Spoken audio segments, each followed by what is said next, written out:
Muy buenos días. Vamos a hablar ahora sobre algunas consideraciones sobre el contexto de las epístolas de Pablo.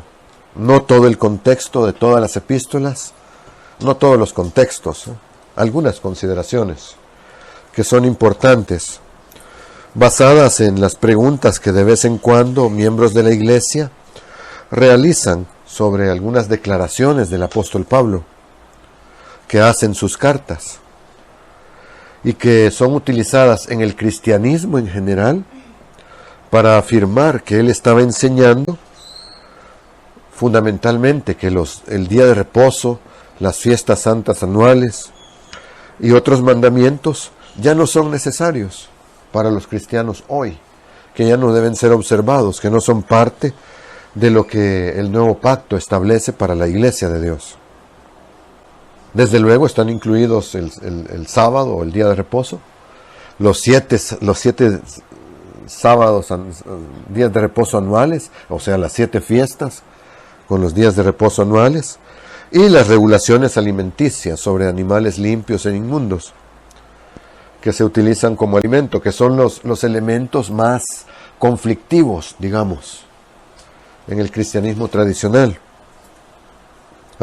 Les voy a dar un ejemplo que aparece en un sitio web del cristiano evangélico que se llama Gracia para ti. Originalmente está en inglés, pero pues lo voy a leer una traducción al español de este contenido en el sitio web. Gracia para ti. Dice ahí: creemos que los reglamentos del Antiguo Testamento que rigen la observancia del sábado son aspectos ceremoniales, dicen ellos, y no morales de la ley. No tienen nada que ver con la moral cristiana. Como tales, ya no están en vigor, sino que han desaparecido, junto con el sistema de sacrificios, el sacerdocio levítico, la circuncisión física y todos los demás aspectos de la ley de Moisés que prefiguraban a Cristo. He aquí las razones por las que sostenemos este punto de vista. Y solo voy a leerles la primera razón, porque con esa primera ya tenemos suficientes problemas con respecto al pensamiento de ellos en lo relativo a estos aspectos. Se los voy a leer. Punto número 1 dice, en Colosenses 2, 16 y 17, Pablo se refiere explícitamente al sábado como una sombra de Cristo. Por lo tanto, ya no es vinculante, o sea, ya no tenemos ninguna relación con ella, puesto que la sustancia que es Cristo ya ha venido, invalidando el sábado como mandamiento. Es bastante claro en estos versículos que el día de reposo semanal está en la mira. La frase una fiesta o una luna nueva o un día de reposo se refiere a los días santos anuales, mensuales y semanales del calendario judío.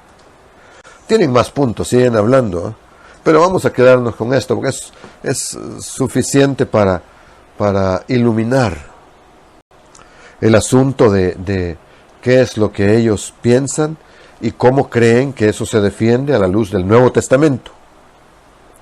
Nosotros en la iglesia, por lo general, no tenemos ningún problema con estos mandamientos. No tenemos ningún problema en guardarlos y en comprender por qué los guardamos, cuál es su importancia. Pero a veces podemos tener problemas para entender una afirmación concreta del apóstol Pablo.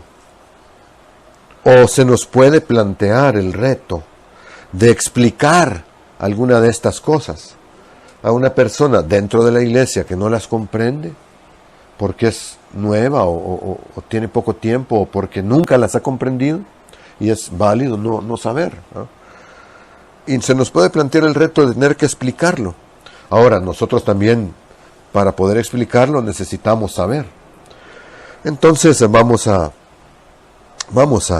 ir a Colosenses 2, 16 y 17. Y en el sermón me gustaría, como dije al principio, que consideráramos la importancia del contexto de las declaraciones del apóstol Pablo sobre estas cosas que son delicadas a veces y que son mal interpretadas, muy mal interpretadas, como vamos a ver en el desarrollo del sermón, y que conducen a malas conclusiones. Gran parte de este importante contexto se encuentra en pasajes bíblicos alrededor del texto, lo que se llama el contexto o el cotexto, ¿no? Y para esto hay que incluir la perspectiva misma del propio apóstol Pablo, ¿no? Del propio apóstol Pablo, porque algunos de los retos a los que se estaban enfrentando los miembros de la iglesia en el siglo I, que es a la iglesia que Pablo le escribe, la iglesia en los 25 años posteriores a la conversión de Pablo, no eran los problemas que nosotros nos imaginamos ahora desde el siglo XXI, y la interpretación que se hace desde el siglo XXI sobre el texto que se escribió en el siglo I. Algunos de esos retos y problemas se debían a la cultura de la sociedad en la que la iglesia se movía, ¿no? O a las creencias asociadas a esas sociedades, a la cultura, religión, a todo lo que es cultural en esa sociedad, en muchos casos. El contexto entonces nos va a ayudar a comprender las afirmaciones que Pablo hace a la iglesia y cuáles son las ideas de las que estaba hablando y cuáles son los problemas que está tratando, que no son los problemas que el cristianismo tradicional cree que está tratando. Antes de comenzar a hablar específicamente sobre el contexto cultural, social, religioso, incluso político y geográfico al que Pablo trata en las cartas, quisiera darles otro ejemplo sobre la Biblia. Es un ejemplo sobre un caso mucho más antiguo, ¿no? Es sobre un asunto geográfico, arqueológico, ¿no? Que se refiere a la ruta del Éxodo, a la ruta que siguió el pueblo de Israel cuando salió de Egipto y se condujo por el desierto, para salir de Egipto y llegar al desierto del Sinaí, la salida de Egipto. Esos son acontecimientos de hace miles de años. Hay un libro de 2012 que se llama El Antiguo Israel en Egipto y el Éxodo, escrito por James Hofmeyr, que es un estudioso del Antiguo Testamento. Es de hecho arqueólogo y egiptólogo, y fue publicado por la Sociedad de Arqueología Bíblica en 2012, y ahí llama la atención sobre acontecimientos antiguos que se evalúan en el contexto de ideas modernas. Y les leo lo que ahí dice, un poco de lo que ahí dice, y es muy interesante. Yo no sabía, lo descubrí leyendo este artículo. Dice: en la última parte de la década de 1980, el geólogo costero, son gente con profesiones extrañas, geólogo costero, ¿no? Es el que estudia la geología, la geografía de las costas, ¿no? Este geólogo costero, David Stanley, del Instituto Smithsoniano, realizó perforaciones subterráneas, dice, en el delta, o sea, en la costa oriental y el norte del Sinaí. Sus resultados, los resultados de estas excavaciones que hizo, mostraron que la costa mediterránea, la línea costera del Mediterráneo en la época del Éxodo, estaba aproximadamente 32 kilómetros al sur de su ubicación actual. Y uno dice: ¿y a mí qué cambia eso, lo que uno cree? Dice él, la mayoría de los mapas bíblicos de la ruta del Éxodo y de otros acontecimientos de la antigüedad, utilizan geografía moderna, contornos geográficos modernos, ¿no?, para la tierra, los mares y los ríos. Uno va a los mapas de la Biblia, atrás en la Biblia hay mapas en general, y el mapa que aparece ahí es un mapa con geografía moderna. Y dice él, estos por supuesto no corresponden a la geografía de la tierra de hace 3200 o 3500 años, cuando Israel salió de Egipto. Ellos salieron y donde ahora es tierra era mar. Hay una diferencia de 32 kilómetros. 32 kilómetros en línea recta, casi llegamos desde aquí hasta la costa en El Salvador. O sea, es una diferencia muy sensible. Y dice él, si uno examina el contexto de las características de la tierra en el momento de los acontecimientos, en lugar de un mapa moderno, nos hacemos una idea distinta, más exacta de los acontecimientos antiguos y llegamos a una mejor comprensión. ¿Por dónde salieron? Por donde había tierra. Era otra geografía. Nos obliga a ver las cosas de una manera más cercana a como los israelitas la vieron y la experimentaron y establecieron una ruta acorde al territorio, a la geografía de ellos, no a la nuestra. Nos ayuda a tener una mejor comprensión de eso, ¿no? Lo mismo puede decirse hablando de las prácticas sociales y culturales de una época determinada. Volvamos al siglo I. ¿Cómo era la vida en el siglo I? ¿A qué retos se enfrentaron los miembros de la iglesia en el siglo I? Ellos vivían en sociedades específicas que tenían culturas particulares. El señor Hume siempre habla de que vivimos en una cultura grecorromana. Seguimos viviendo en una cultura grecorromana y babilónica, pero que ha evolucionado por ya 20 siglos, desde el siglo I. ¿A qué se enfrentaron los miembros de la iglesia? Por ejemplo, en el Apocalipsis hay cartas a las 7 iglesias.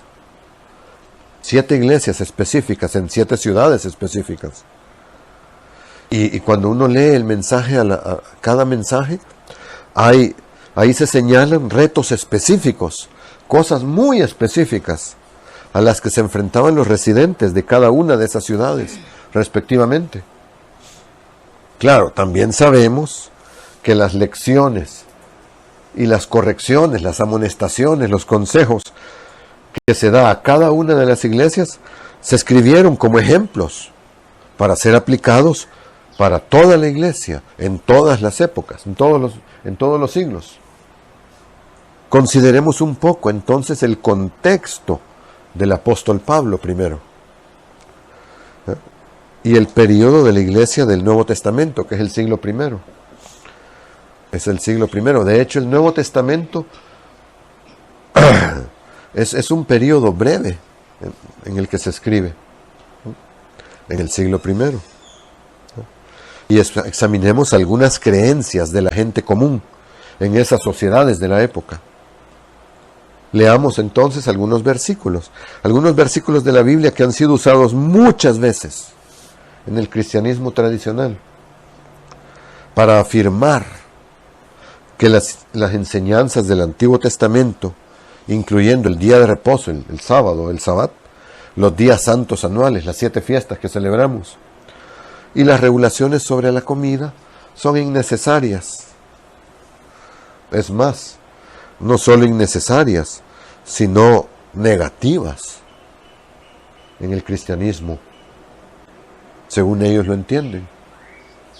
Esperamos que, si consideramos el contexto correcto de la época, podamos ver a qué se refieren esos versículos, de qué está hablando en realidad, y por qué claramente no son contrarios a los principios fundamentales que la Iglesia entiende como correcto y como válido. Así que vamos a empezar considerando al apóstol Pablo, al propio apóstol Pablo en estos asuntos, ¿no? Y luego las enseñanzas sobre el día de reposo, los días santos y la ley de alimentación. Debemos comenzar estableciendo que en la época del apóstol Pablo, la Biblia, cuando Pablo habla de la Biblia, se refiere al Antiguo Testamento, compuesto por lo que se conoce como la ley, los profetas y los escritos, ¿no? La ley, los profetas y los escritos, todo el Antiguo Testamento, en las tres grandes divisiones que hacían los judíos, ¿no? Los acontecimientos de los evangelios ya habían sucedido, claro. Jesús ya había venido, había predicado, muerto, resucitado, ascendido al cielo, había fundado la iglesia. Y Pablo comenzó como perseguidor de la iglesia, porque él era fariseo, hijo de fariseos, de las personas más celosas en el cumplimiento literal del judaísmo, de las creencias del judaísmo, que no se limitaban a la ley, los profetas y los escritos, lo que ellos llaman el Tanaj, sino a toda la tradición oral y escrita de los ancianos, aunque esta tradición contradijera la ley. Entonces, los evangelios, lo que conocemos como los evangelios, lo que se narra en los evangelios ya había sucedido, pero aún no se consideraba parte del canon de la Biblia. Todavía no decían, los evangelios también son la Biblia. De hecho, cuando Pablo comienza a predicar, no hay evangelios. El primer escrito neotestamentario lo escribe Pablo. Lo que Pablo creía sobre Dios estaba basado en el Antiguo Testamento que conocemos hoy y en las enseñanzas de Cristo, pero eso eran tradición oral. Quizás los autores ya se habían puesto a la tarea de escribir, o había escritos parciales sobre eventos del antiguo de los evangelios. El mismo Pablo junto con Lucas se ponen a investigar y a escribir, pero aún no hay publicados evangelios, o si los hay, todavía no son considerados al mismo nivel que el Antiguo Testamento, ¿no? Y las iglesias van teniendo copias de lo que se va produciendo y validando por los apóstoles, y lo van añadiendo a las lecturas y al estudio y al conocimiento de Dios. Pero cuando Pablo habla de la Biblia, se refiere al Antiguo Testamento. Veamos lo que dice el apóstol Pablo después de su arresto en Jerusalén, mientras era juzgado por el gobernador romano Félix en Cesarea. ¿Ah? Eso está en Hechos 24. Vamos a ir ahí. Leo de la Reina Valera actualizada de 2015. ¿Ah? Esto que vamos a leer sucedió unos 25 años después del llamamiento de Pablo, ¿no? Cuando iba a Damasco y cayó del caballo y quedó ciego y todo esto, y se convirtió después de sus 3 viajes, justo antes de que lo llevaran a Roma. Así que esto sucedió ya más cerca del final de su vida, ¿no? Y después de haber escrito las cartas a los Gálatas, Corintios, Tesalonicenses, y más o menos en el tiempo en el que escribe la carta a los romanos.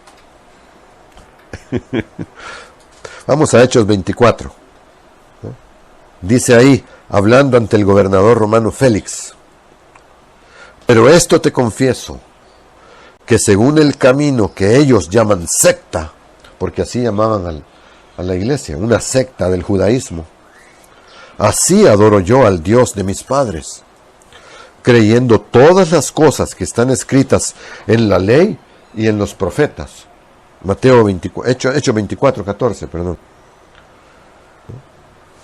En la ley y en los profetas, y en los escritos podríamos añadir. Versículo 15. Tengo la esperanza en Dios, que ellos mismos también aceptan, de que habrá una resurrección de los muertos, tanto de los justos como de los injustos.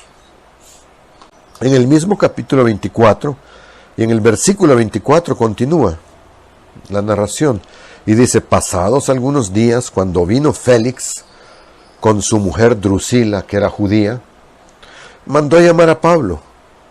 Félix lo mandó a llamar para oírle acerca de la fe en Cristo. Y mientras él discurría sobre la justicia, el dominio propio y el juicio venidero, Félix, atemorizado, respondió: vete por ahora, vete, cuando tenga tiempo ya te llamaré. Ese es de los que quieren oír la verdad, y cuando la oyen, no, sale huyendo para otro lado, ¿no? También escribió en Romanos 3, 31. Es solo un versículo, se los voy a leer. Romanos 3, 31. ¿Anulamos pues la ley por la fe? Ciertamente que no. De ninguna manera, dice la versión Reina Valera del 60. Al contrario, establecemos la ley o confirmamos la ley. Él mismo está diciendo: no estoy anulando la ley, de ninguna manera. La estoy estableciendo, confirmando. Y ante Félix, 25 años después de haber sido convertido, está diciendo que él vive por lo que está escrito en la ley y los profetas. A Timoteo le escribió en la segunda epístola a Timoteo, capítulo 3, versículo 16. Algo muy interesante, algo muy valioso, porque el contexto exige que a lo que se está refiriendo es al Antiguo Testamento, que eran la Biblia hasta ese momento. El siglo I es el tiempo en el que se está escribiendo el Nuevo Testamento. En 2 de Timoteo 3, 16 y 17, Pablo dice: toda la Escritura, refiriéndose al Antiguo Testamento, a la ley, los profetas y los escritos. La abreviación era las Escrituras, o la Tanaj, como se dice hoy en la Biblia hebrea. Toda la Escritura o todas las Escrituras son inspiradas por Dios, ¿no? Útil para enseñar, dice, para redarguir, para corregir, para instruir en justicia, a fin de que el hombre de Dios, el hombre y la mujer de Dios, sean perfectos, completamente preparados para toda buena obra. El Antiguo Testamento nos prepara completamente para toda buena obra. No puede estar refiriéndose al Nuevo Testamento porque lo está escribiendo. De hecho, todos los escritos de Juan no se habían comenzado aún a escribir. El Nuevo Testamento está en formación y es Juan quien va a cerrar el Nuevo Testamento y a decir: esto que está escrito es tan válido como el Antiguo Testamento. Es decir, vemos a Pablo validando una y otra vez lo que ahora se llama el Antiguo Testamento, y entonces se llamaban las Escrituras, culturalmente, así se refería a ello. ¿Tenía Pablo un mensaje diferente al de los otros apóstoles? Todos los demás predicaban un cristianismo judío, pero Pablo predicaba algo diferente, que tenía reglas diferentes para el judío y para el gentil. Esa es otra teoría del cristianismo tradicional. Vamos a Efesios 2. Vamos a Efesios 2. Pablo está hablando a la iglesia de Éfeso, que era la más importante del Asia Menor, ¿no? Y es gentil, mayormente gentil. Efesios 2:19 dice: así que ustedes ya no son extranjeros ni advenedizos, sino conciudadanos de los santos y miembros de la familia de Dios, ¿no? Ustedes están al mismo nivel que el judío, que el israelita. Ya no hay diferencia, dice. edificados sobre el fundamento de los apóstoles y profetas. Lo que están haciendo los apóstoles es tan válido como la obra de los profetas. Y la principal piedra del ángulo es Jesucristo mismo, tanto para apóstoles como para profetas. El profeta anunciaba al Cristo que vendría. El apóstol anuncia al Cristo que vino y que volverá. Ya no son extranjeros. Es lo mismo el gentil y el judío. Nosotros, gentiles, somos iglesia de Dios. De ninguna manera menor a algún miembro que sea israelita de origen, según la carne. No importa eso. Y 1 Corintios 12. Vamos a 1 Corintios 12. Son textos que ya conocemos, pero que estamos repasando, revisando, reestudiando, revisitando. 1 Corintios 12, versículo 12 al 14. Dice así: porque así como el cuerpo es uno y tiene muchos miembros, pero todos los miembros del cuerpo, siendo muchos, son un solo cuerpo, así también es Cristo. Cristo no es mutante, no tiene un pedazo gentil y un pedazo judío, ¿no? El cuerpo de Cristo. Somos una sola cosa. Un solo ADN, diríamos ahora, en términos del siglo XXI. Porque por un solo espíritu fuimos todos bautizados en un cuerpo. No hay un Espíritu Santo para los israelitas, para el judío y otro para el gentil. Por un solo espíritu fuimos todos bautizados en un cuerpo, no en dos cuerpos. Este es el cuerpo gentil de Cristo. Este es el cuerpo judío de Cristo. Ya sean judíos o griegos, ¿no? Sean esclavos o libres. Tampoco importaba la condición económica, social, política, que es cultural. Ahora, ninguno de nosotros ha sido esclavo. Culturalmente, en nuestra sociedad, no hay esclavos desde 1823. Esclavos o libres. Y a todos se nos ha hecho beber de un mismo espíritu. Porque en efecto, el cuerpo no es un solo miembro, sino muchos, pero un solo cuerpo. Entonces, si no hay diferencia, enseñó Pablo, que no necesitamos guardar el día de reposo y las fiestas santas anuales. Enseñó eso. Esta es una enseñanza, es una confusión tan grande en el cristianismo tradicional que incluso la mayoría de los sabatarios no guardan las fiestas santas por esta falta de interpretación adecuada de las cosas. Yo crecí en la iglesia del séptimo día, la iglesia de Dios del séptimo día, que no es la adventista, sino iglesia de Dios del séptimo día. Guardan el sábado, el sabat, el día de reposo.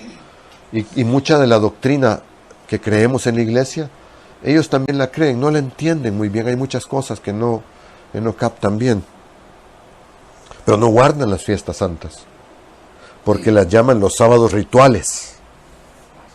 Toda la Pascua guardan, una vez al año, como dice la Biblia, pero es la única. Panes sin levadura y los demás, no.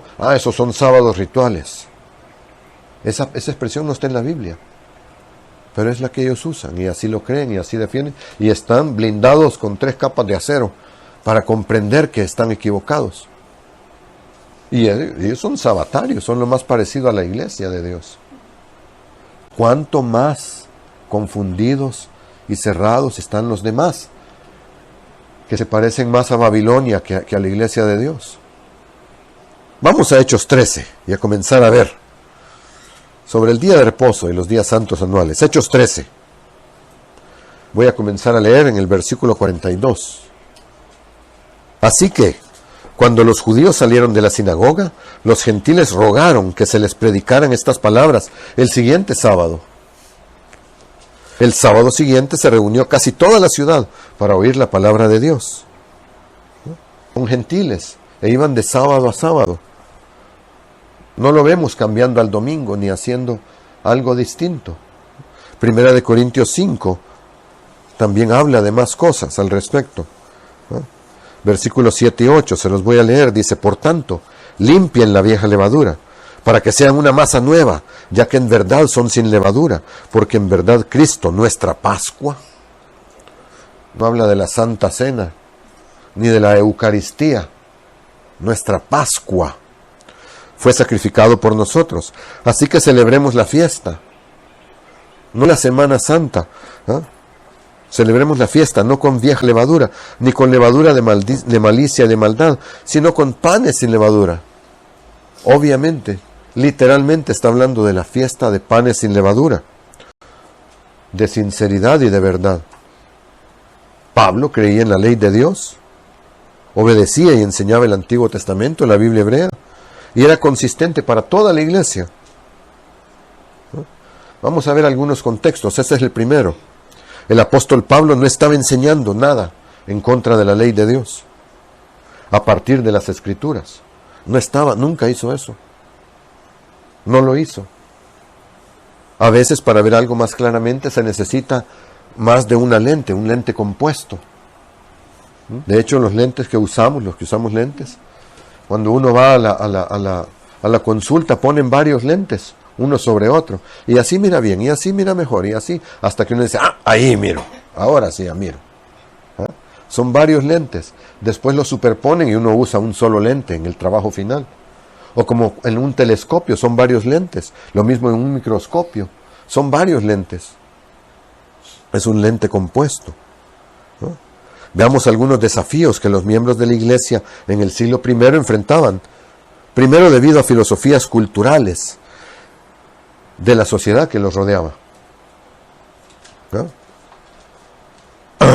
Pablo no enseñó nada en contra de la ley, primer contexto. El segundo es la cultura de la época, las ideas de la filosofía griega y romana. ¿No? Por ejemplo, un ejemplo de la cultura griega y romana de la época. Había una idea en la filosofía y en la religión griega y romana, en que lo físico, el cuerpo físico, el mundo físico, todo lo que era físico, material, era malo. Y lo metafísico, es decir, lo que está más allá de lo físico, lo espiritual, eso era bueno. Lo físico es malo, lo metafísico es bueno. Entonces, era una creencia popular que cada persona tenía un elemento divino, que originalmente procedía de la presencia divina. Esa era la creencia. Pero que cayó al mundo físico. Es como que si originalmente fuéramos espirituales, una cosita espiritual, metafísica, y caímos al mundo físico. Y estábamos atrapados en un cuerpo físico y en este mundo físico. Esa era la idea. ¿No? La idea es que a través de la obtención de un conocimiento especial, ¿no? Y ahí viene el gnosticismo, que es el conocimiento oculto, que se revela solo a los iniciados, ¿sí? De un conocimiento especial y evitando la satisfacción física. La satisfacción física sexual, pero también en la comida, en divertirse, en ser feliz, en disfrutar físicamente de la vida. A través evitando toda la satisfacción física y hasta que finalmente se desprendiera la persona del cuerpo físico, entonces se volvía a lo divino. Se liberaba uno y volvía a ser divino, un espíritu, volvía al mundo de lo metafísico. Hay un sermón del señor Kiefer, que lo voy a buscar, que discute este concepto con más detalle, ¿no? Sobre la filosofía helenística. Ya lo voy a poner un día de estos en el canal. En términos generales, esta cosa de evitar la satisfacción física condujo a una práctica, al ascetismo religioso, que no es exclusivo de la sociedad griega y romana de la época. El ascetismo es una autodisciplina severa, ¿no? La renuncia a toda forma de satisfacción, normalmente por motivos religiosos. Las ideas relacionadas que heredamos son, por ejemplo, la vida monástica del catolicismo, la vida en los monasterios, que renunciaban a todo lo material y se encerraban supuestamente en un monasterio para dedicarse a la vida espiritual. El celibato sacerdotal, ¿no? La penitencia, que está muy común en el catolicismo, hacer penitencia, que no es parte de la Biblia, no es parte del antiguo pacto ni del nuevo pacto, no es parte de la creencia de la iglesia, pero está ahí. Son cosas que quedaron del ascetismo, ¿no? El vegetarianismo era algo que sucedía mucho en la época por razones religiosas. El cristianismo romano tiene una larga historia de ascetismo, pero también el hinduismo y el budismo y el islam. Hay un artículo en línea publicado en 2012 por una señora que se llama María Godoy. Se llama Lujuria, Mentiras e Imperio: la sospechosa historia detrás de comer pescado los viernes. Y habla sobre esto. ¿Por qué se come pescado los viernes? Empecemos con una rápida lección de teología. Según la doctrina cristiana, del cristianismo al que ella se refiere, no a la iglesia de Dios, Jesús murió un viernes y su muerte salvó del pecado a un mundo pecador. Ya desde el siglo I, dice ella, se escribía que los viernes se debía ayunar para conmemorar este sacrificio de Jesús. Técnicamente lo que estaba prohibido era la carne de animales de sangre caliente, un animal que en cierto sentido sacrificó su vida por nosotros. Explica Michael Foley, dice ella, profesor asociado de la Universidad de Baylor y autor de ¿Por qué los católicos comen pescado los viernes? Como el pescado es de sangre fría, dice, se consideraba un animal de caza, ¿no? Y entonces se podía comer. Dice, añade, si a uno le apeteciera comer un reptil el viernes, también podría hacerlo, dice, porque no tiene sangre caliente. Lamentablemente, dice la señora en su artículo que sigue escribiendo, a la cristiandad nunca le han apetecido mucho los reptiles. Pero el pescado, bueno, el pescado es otra cosa, porque ya estaba asociado a las fiestas paganas sagradas desde tiempos precristianos, desde mucho antes del cristianismo. Y entonces fue adoptado por el cristianismo romano o católico. Y a medida que se multiplicaban los días sin carne en el cristianismo medieval, no solo los viernes, sino también los miércoles y los sábados, y en el Adviento y en la Cuaresma, entonces aumentaba el apetito por el pescado. A tal punto, dice, era importante eso en el catolicismo, que los días de dieta a base de pescado fueron fundamentales para el crecimiento de la industria pesquera mundial de nuestros días. La religión desarrolló la industria pesquera, un gran aspecto de la economía mundial, ¿no? Unos años antes de que el Vaticano flexibilizara las normas, en la década de 1960, dice, Lou Groen, un emprendedor propietario de una franquicia de McDonald's en una zona mayoritariamente católica de Cincinnati, Estados Unidos, se encontró con el gran problema de que nadie compraba hamburguesas los viernes, porque era una comunidad católica. ¿Cuál fue su solución? Fish fillet, el filete de pescado. Tan cercano como 1960. La Biblia, el Antiguo Testamento, instruye que no nos permitamos comportamientos pecaminosos, ¿no?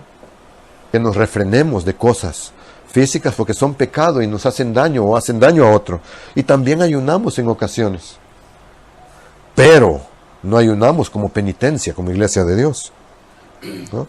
Ni creemos que ayunar nos hace justos, nos hace santos, nos hace mejores. No ayunamos por autojusticia.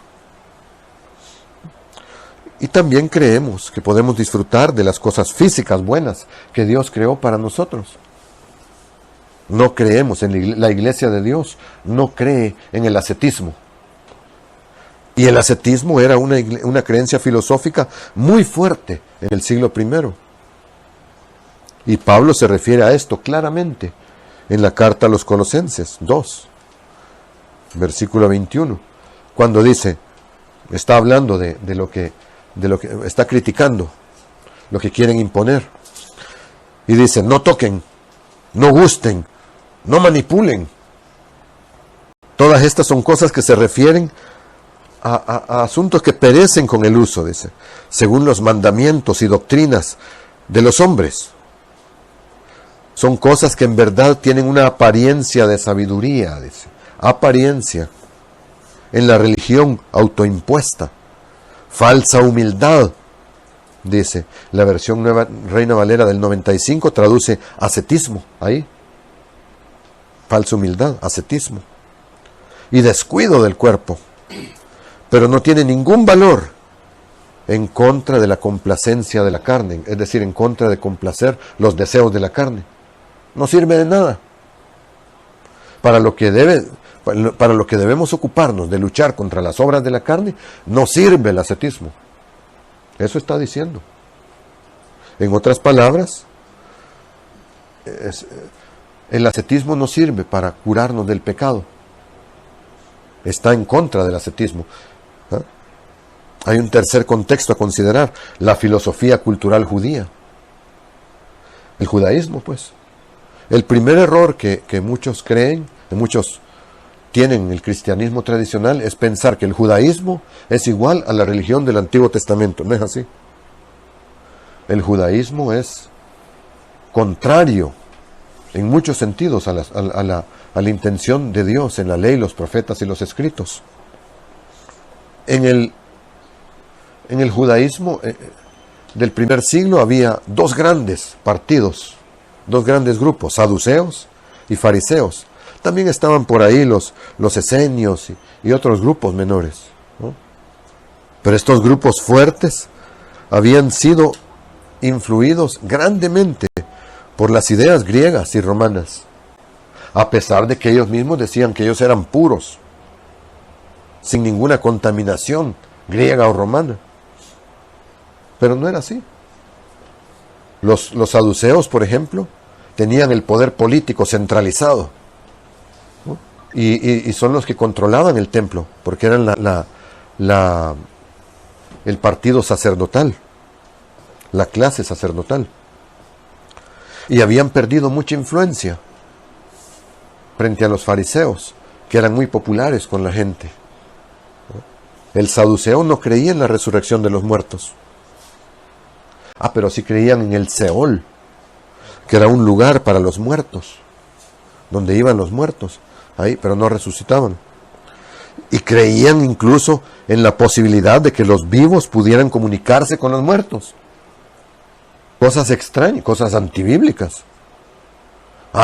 No, los muertos no resucitan, pero cuando están muertos siguen vivos, en un lugar que se llama el Seol, y desde ahí se pueden comunicar con los vivos.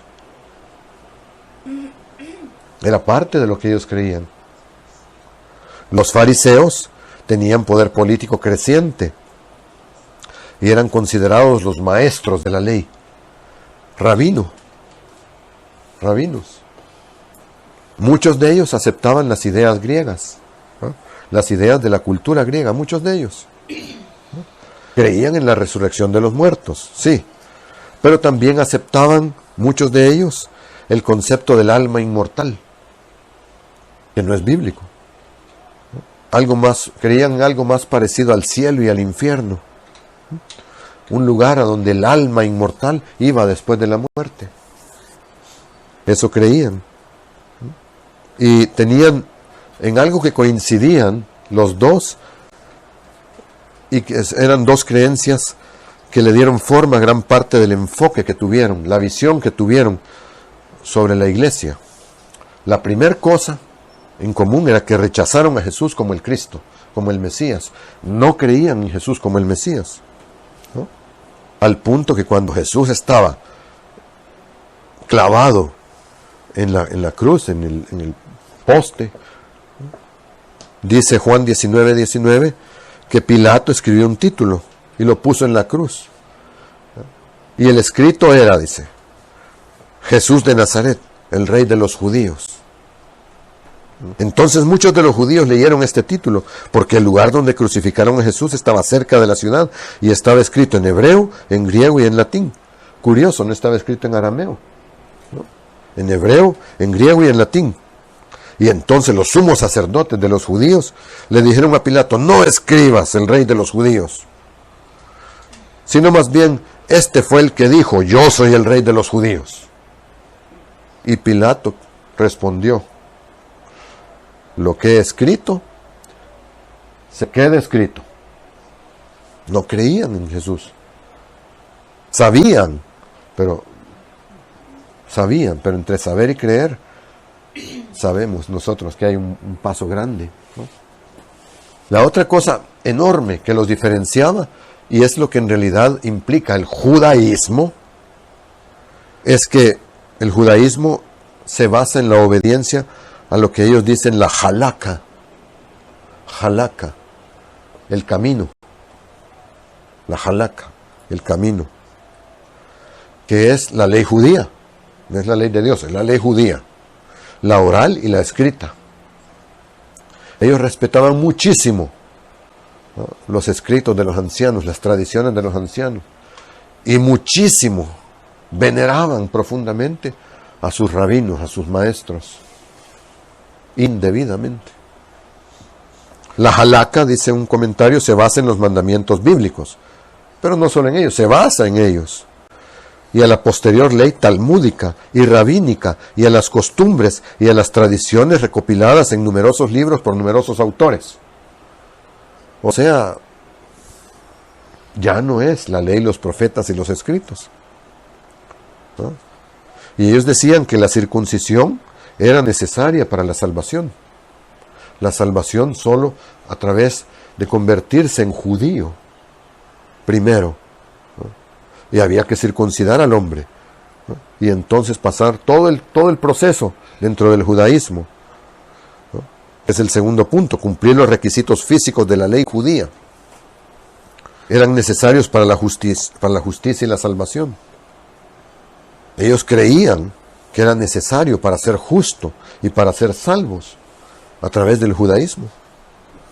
Ese es el contexto en que en Marcos 7, versículo 5, los fariseos y los escribas le preguntan a Jesús: ¿por qué tus discípulos no andan conforme a la tradición de los ancianos, sino que comen pan con las manos sin lavar? Ese es el contexto. Y ese es el contexto de la respuesta de Jesús, que les dijo: bien profetizó Isaías de ustedes, hipócritas, como está escrito: este pueblo me honra con los labios, pero su corazón está lejos de mí, y en vano me adoran, porque enseñan como doctrinas mandamientos de hombres, la halakha, porque dejan a un lado el mandamiento de Dios para seguir la tradición de los hombres, ¿ah?, y el lavado de jarras y de copas y muchas otras cosas semejantes que ustedes hacen. Eso no está en la ley de Dios. Y les dijo: qué pronto rechazan ustedes el mandamiento de Dios para guardar su tradición. La halakha los apartaba de Dios. Varias décadas después de eso que dijo Jesús, Pablo le decía a Tito en Tito 1:10. En Tito 1:10, Pablo dice, hablando de estos maestros judaizantes: porque hay muchos insubordinados, habladores ociosos, habladores sin oficio ni beneficio, y engañadores, especialmente los de la circuncisión, no exclusivamente, pero especialmente, es decir, el partido o facción de la circuncisión, a los cuales hay que taparles la boca. No se debe permitir eso en la iglesia de Dios, porque trastornan familias enteras, enseñando lo que no deben, ¿no?, mandamientos de hombres, despreciando el mandamiento de Dios, ¿no?, con ánimo de lucro deshonesto. Por tanto, dice el versículo 13, segunda parte: repréndelos duramente, para que sean sanos en la fe. Por si todavía pudieran llegar a ser sanos, hay que reprenderlos con dureza, no prestando atención a fábulas judaicas y mandamientos de hombres que se apartan de la verdad. Y eso es judaizar. Judaizar no es guardar el sábado y las fiestas. Judaizar es esto, seguir la halakha, despreciando los mandamientos de Dios. La iglesia del primer siglo luchaba contra estos maestros judaizantes que imponían la halakha y contra la filosofía griega y romana, incluido el ascetismo y la primera generación del gnosticismo.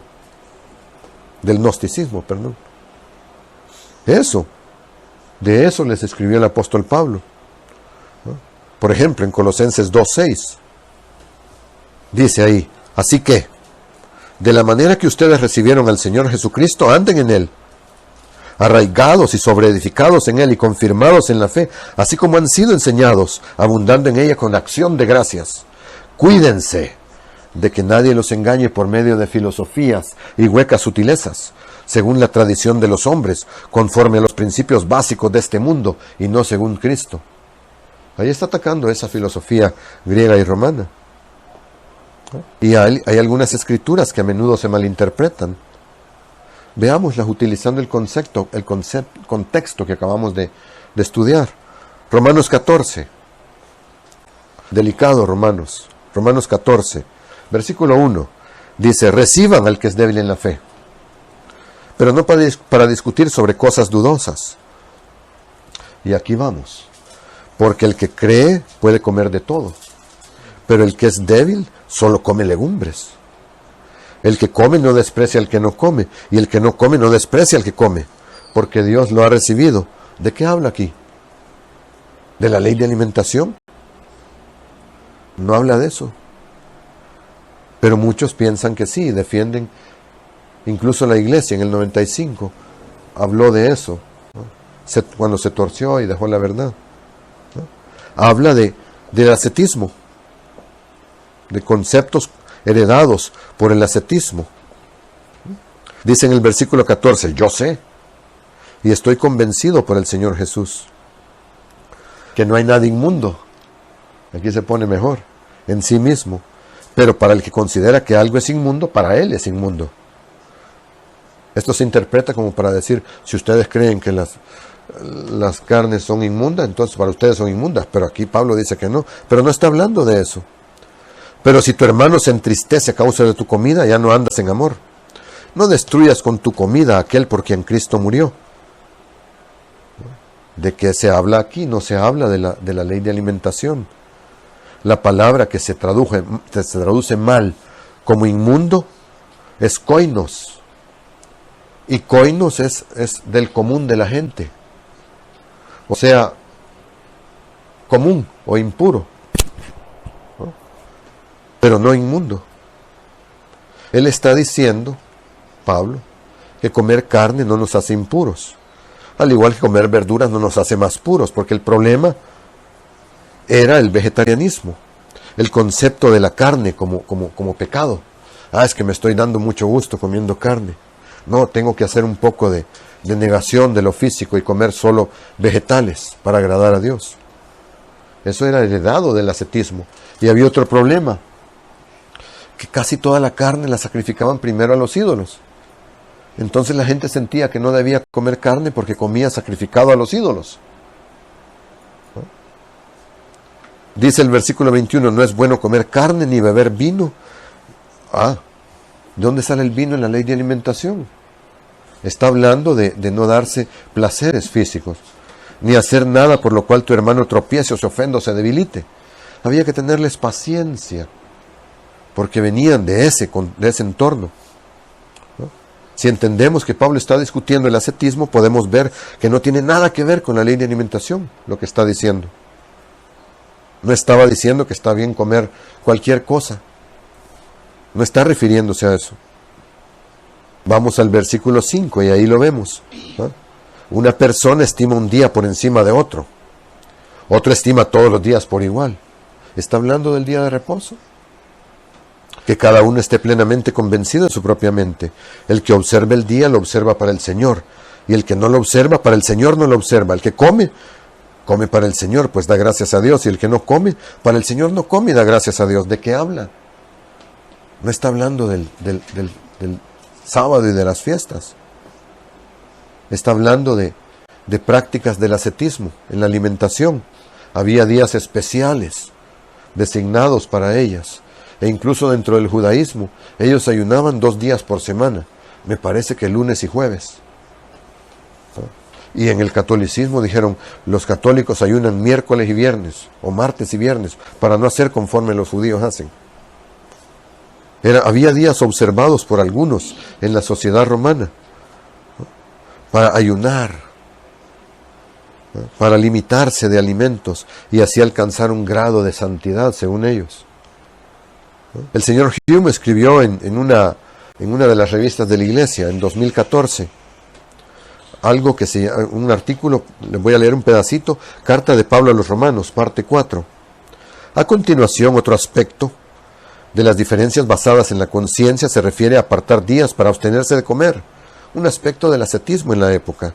Algunos todavía lo hacían, atrapados por su pasado pagano, y otros decían que no había tal distinción entre los días según el camino de Dios.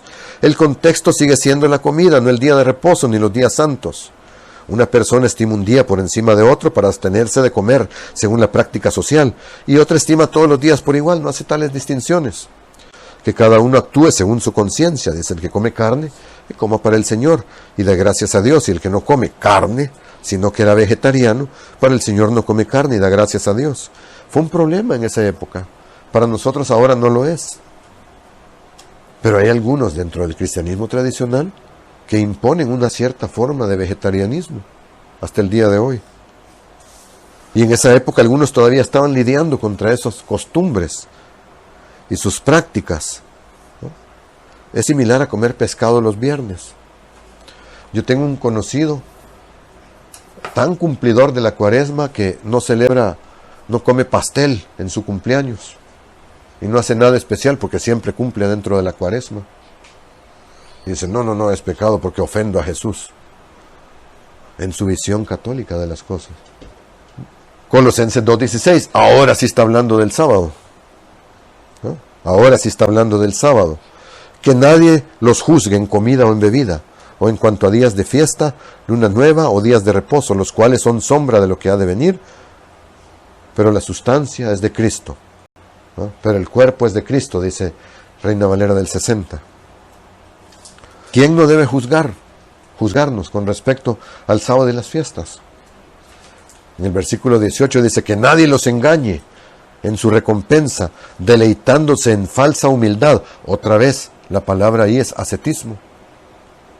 Y adoración de ángeles, que es gnosticismo. Entrometiéndose en las cosas que no ha visto, vanamente engreído por su mente carnal. Él está diciendo, Pablo, que no se dejen juzgar por los que están fuera de la iglesia, ascetas y adoradores de ángeles. Que no los juzguen en lo que comen y beben y con respecto al sábado y los días santos. Que no los juzguen en los estándares de Dios de acuerdo a sus costumbres sociales. Y dice, las fiestas y los sábados son una sombra de lo que vendrá. Claro, entendemos que anuncian el milenio y las fiestas todo el plan de Dios. Y no debían ser juzgados por esas ideas de la sociedad romana y de personas que se adherían a ellas. ¿Quién debía hacer el juicio? ¿Quién debía juzgarlos?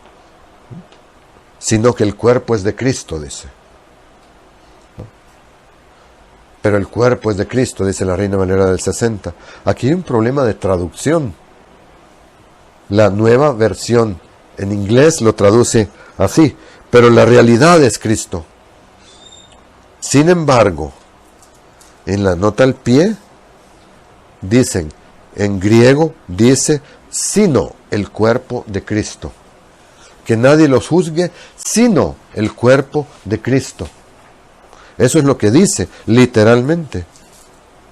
La palabra en Colosenses 2:17 dice, la palabra es, no está en el texto griego. Por tanto, debería leerse el cuerpo de Cristo. El cuerpo literal o figurativo, la iglesia de Dios, ¿no? Sin embargo, para que tenga sentido en las traducciones al inglés y al español, se modifica lo que dice en griego. El problema es que a veces se modifica no por razones gramaticales, sino por razones doctrinales, que se creen con anterioridad. Pero lo que está diciendo es que los creyentes de Colosas, dice un artículo de la Biblia, del 2005, escrito por el señor Robert Boraker, dice, lo que dice literalmente es que nadie los juzgue en comida o en bebida o en día de fiesta, luna nueva, días de reposo, sino que sea solamente el cuerpo de Cristo el que los juzgue, o sea, la iglesia de Dios. Los creyentes de Colosas no debían dejarse llevar por falsos maestros, dice, sino que la iglesia debe establecer la norma y juzgar sobre estos asuntos. Estaba limpiando, estaba diciendo, no dejen que nadie les manosee la verdad de Dios con ideas paganas o con ideas de la halakha.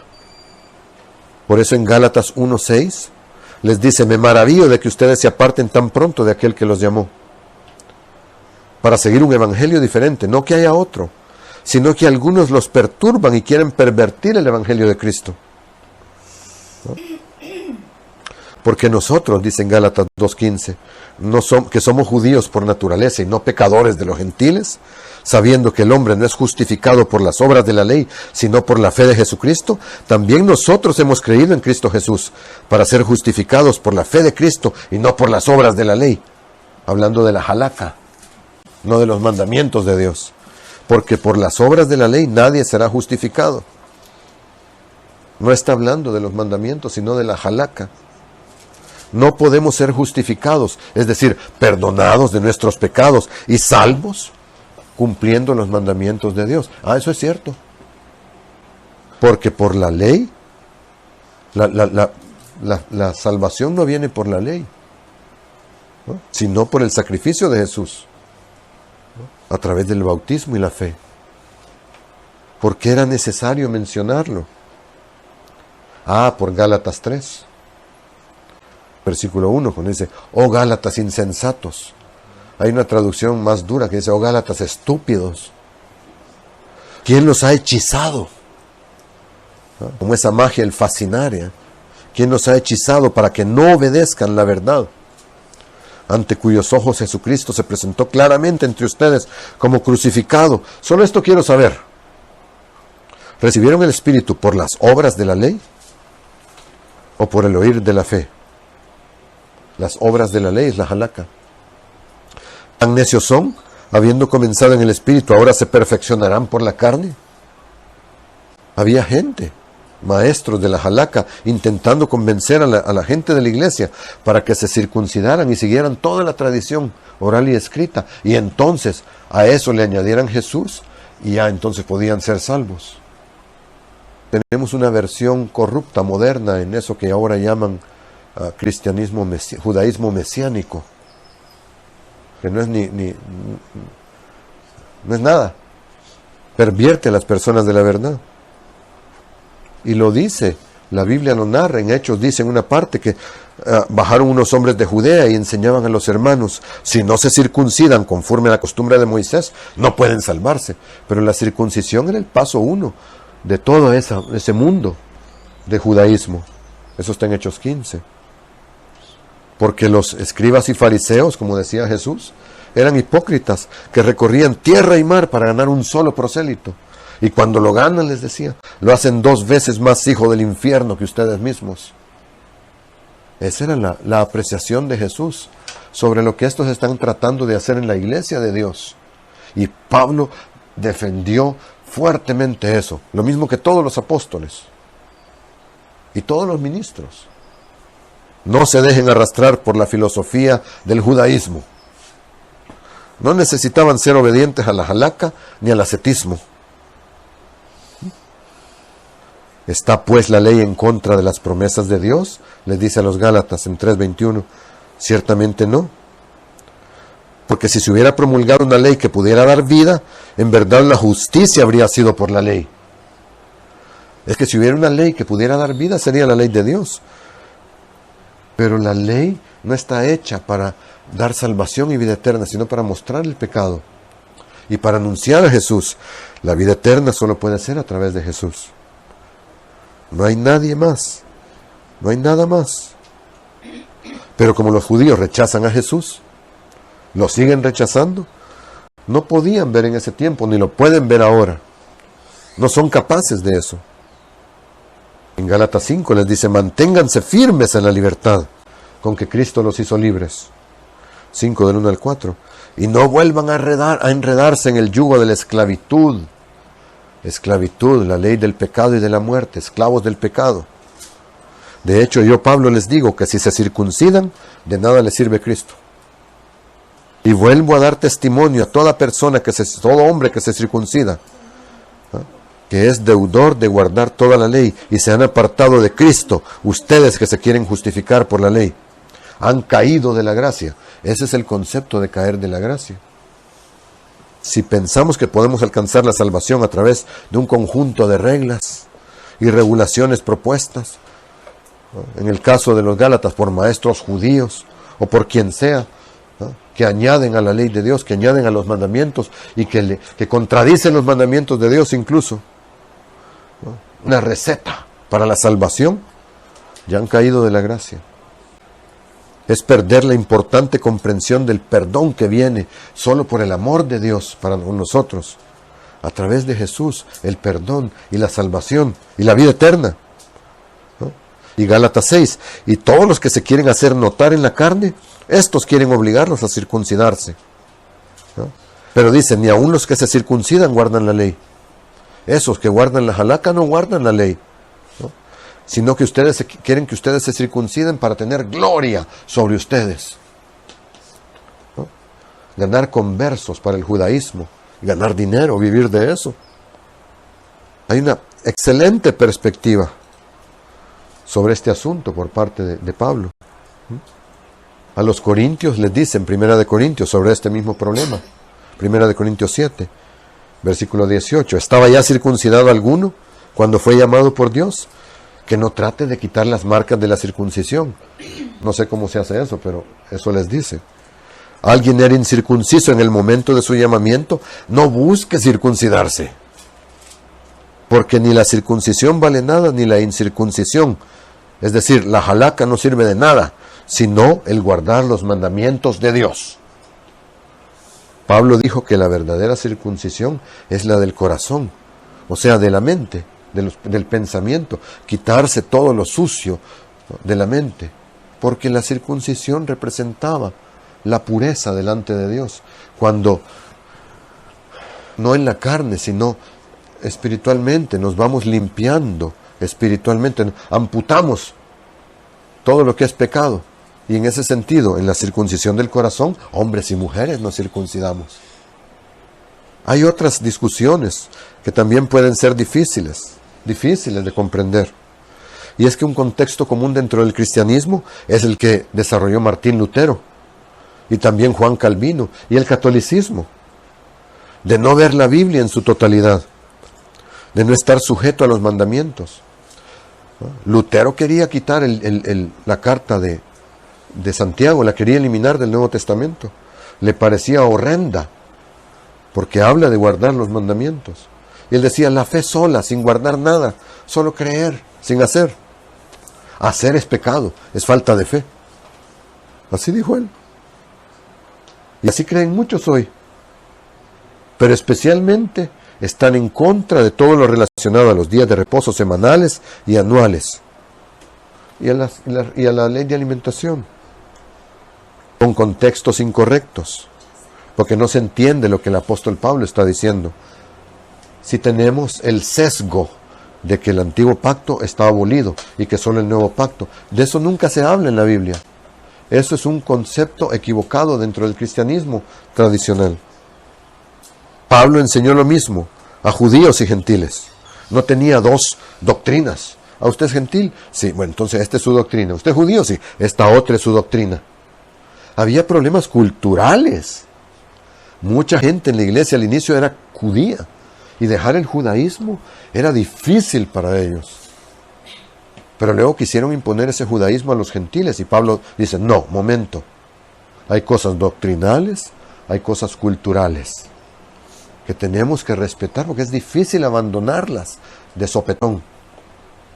Pero debemos crecer en la gracia y el conocimiento, y entonces vamos limpiándonos, ¿no? Porque somos un cuerpo, lo mismo somos.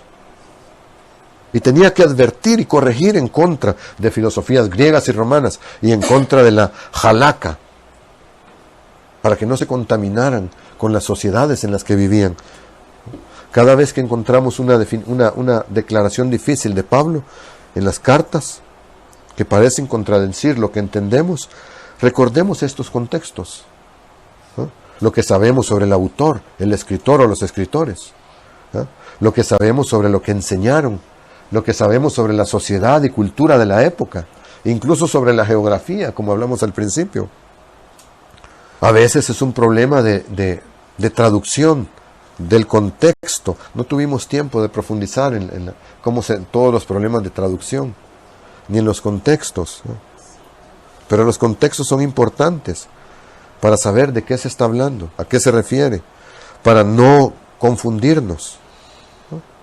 Con el contexto correcto podemos comprender mejor, podemos ver, llegar a una comprensión y a un crecimiento en lo que sabemos y en lo que hacemos, y a estar seguros de que estamos haciendo lo que es correcto, lo que hacía la iglesia del primer siglo también, lo que ha hecho la iglesia ya por 20 siglos casi, en 2031. Es importante cuando nos preguntamos cosas y no tenemos respuesta, cuando otros nos preguntan, ¿no? Y para tener la seguridad de las cosas, ¿no? Para saber, para explicar y para vivir, ¿no? Para mirar más claramente.